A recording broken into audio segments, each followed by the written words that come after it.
okay if I share what happened?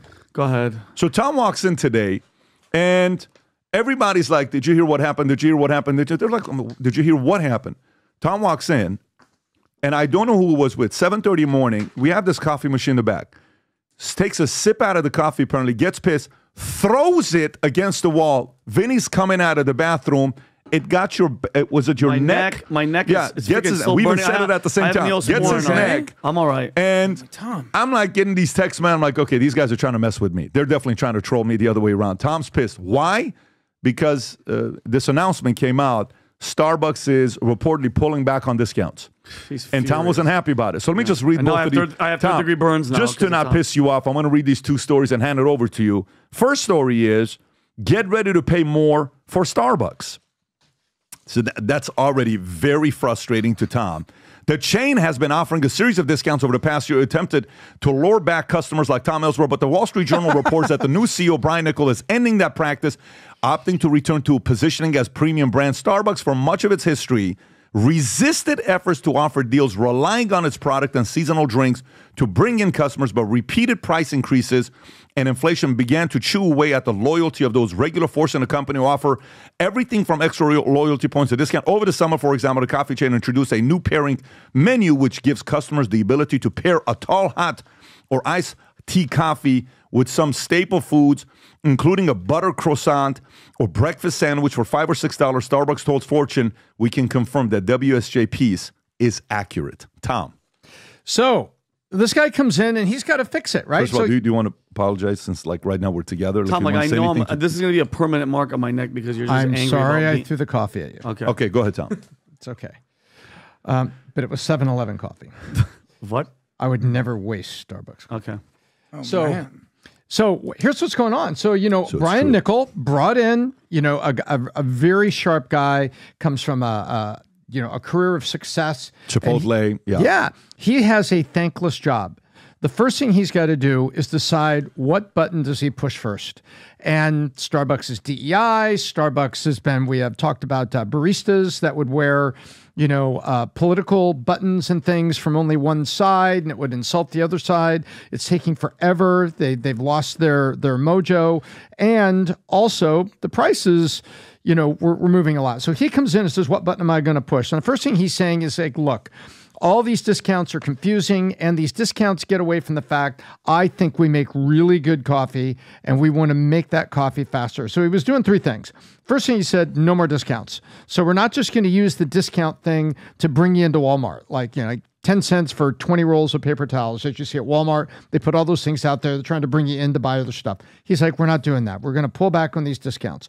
Second thing he said, I want to get more training and equipment for the baristas because I have personally gone into certain Starbucks and he was seeing it was taking 20 minutes. I don't go there a lot. That's why everybody's teasing me here because I've kind of pulled back a little bit on my support for Starbucks. But Vinny, when you go into a Starbucks, like anytime between 7:30 and 9, you're not there for 4 minutes to pick up a coffee. No, there's a line. And there's a big line. Yeah. And then there's a crowd of people making small talk, waiting for someone to mispronounce your name, indicating that your drink's ready. Yeah. And so he's like, that doesn't work. There's too much of that. Because they also found out that PBD, this is funny, they put their app in place. Mm-hmm. Their app was messing up their in-store experience.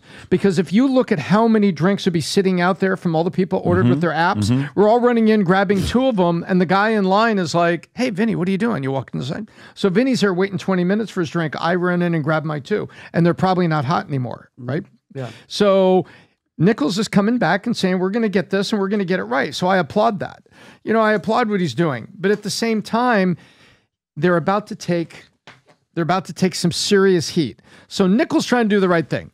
Value, no discounts, get people's coffee faster and make the in-store experience a little bit better, and have a little bit of maybe we just paid Ritz-Carlton to do a great.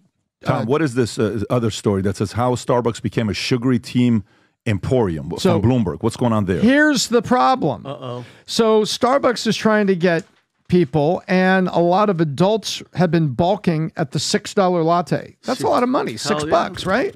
And Dunkin' Donuts is a lot less than that. There's quality coffee. So what had they been going after? All of those refreshers and things. They've been pushing really, really hard, and now they got kids coming in. Believe it or not, they are seeing incredible foot traffic at 3 in the afternoon. Why 3? Kids are out of school. And they're coming in here getting venti, strawberry, acai lemonade, refresher. But there's a problem with that. Hey, Vinny, how many grams of sugar in a can of Coke? 39 grams. That's correct. And how many calories are in a can of Coke? 200? 140. 140.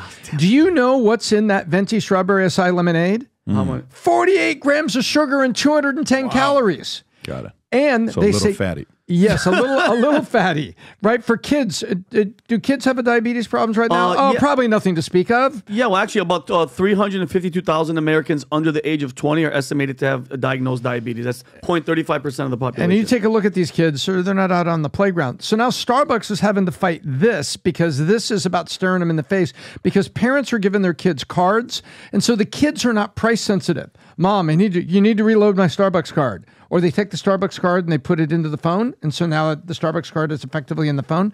And so now they're taking heat on this. So Nichols got his work cut out from him. But I think the bigger story is all of these sugary drinks are coming up. Starbucks was, remember, they were DEI and they were green Healthy and they food. were healthy and all this stuff. And, and then some good things, trying to give health benefits for workers, at a $10 an hour worker. Now it's diabetes. Now he's out there selling Adam. drinks to kids that are more sugar than a can of Coke. Yeah. Number one, I think Starbucks is overrated. Number 2, make coffee at home, save that money. Number 3, it's very interesting to talk about the diabetes in the kids right now. And if you see what RFK is doing, and he's basically taken over the MAGA thing and he's calling it MAHA. MAHA, Make America Healthy Again. And if you just go back to 1960 something, you can go draw a straight line to when JFK gave a speech and he's like, I don't want to see our kids turn into fat, sloppy little kids. You ever seen that clip? Where basically he's like, let's stay away. Here's the hat. He's talking about Make America Healthy Again. Whether it's Starbucks, whether it's Dunkin' Donuts, whether it's Meatloaf. It's like Meatloaf. You should put like a meatloaf on. There it is. That's Meatloaf. true. I love this. Yeah. Clip that. I never know what she does back there. The reality is, our kids are getting fatter. Testosterone is going down. Funerals. I fully agree that we need to get the meatloaf because when people go to funerals, it's just like... For those of you guys that are coming to the election night party, a couple of the ticket tiers are about to sell out. We've sold almost 1,000 tickets. They're moving left and right. People are picking it up. We're excited about having you guys that night. But here's what I wanted to share with you today, which is the big news. This is the big news. I have all these polos I buy, all these brand, Brioni. You go buy, I'm going to buy this Ferragamo. I'm going to go buy this. And then a week later, I take it to the dry cleaners. Boom, the collar goes like this. I can't stand it. I'm paying $700, $800 for this stuff. So I go to a Yankees game. We're at the box upstairs. I see this Yankees shirt. I am like, this is sick. I'm not even kidding with you. We bought 3 of them. The reason why we bought 3 of them, because one of them, I sat on a candle, it burned. I don't want to get into that story. I have to buy 2 more, but I'm telling you too much story. I came back and I said, I want this. And I went to Chris and I went to Ben. I said, guys, I want this except for Valuetainment, and I want the collars to stay like this. I don't want it to come down. So guess what we have now? These sold out at the Vol Conference. Within seconds, they sold out. They're now here. The future looks bright. Polo, high quality, all custom, by the way. Valuetainment logo on the back of it. It says future looks bright.